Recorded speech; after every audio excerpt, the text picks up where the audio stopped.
Senator Chuck Schumer, who is also, of course, the Senate Majority Leader, has for some time championed his Chips and Science Act to produce more computer chips here in the U.S. for economic and national security reasons.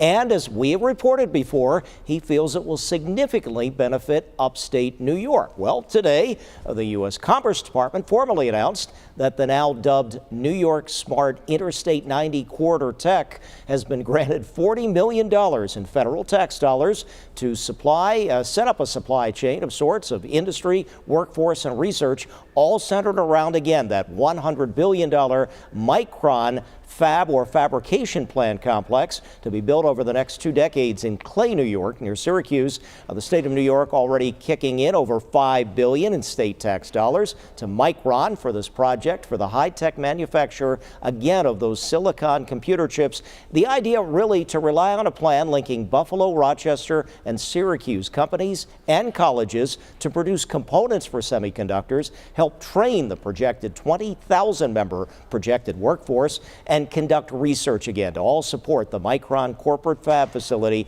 which is itself getting $6.1 billion in federal funding to build those plants in Syracuse and Idaho. We decided if we did it together, we had a much better chance of getting it all done. And I want to salute our leadership here in Western New York who understood that, and in Rochester, and in Syracuse as well. Transform our region into a national center for semiconductor manufacturing, bolstered by a robust supply chain and workforce.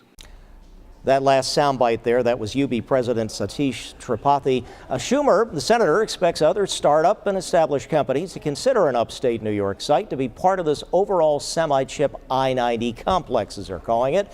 So a lot of federal and state funding from taxpayers going into all this, but our political leaders banking on this plan to make sure those chips are made in the U.S. And Idaho-based Micron expected to invest $100 billion again for its private investment there near Syracuse.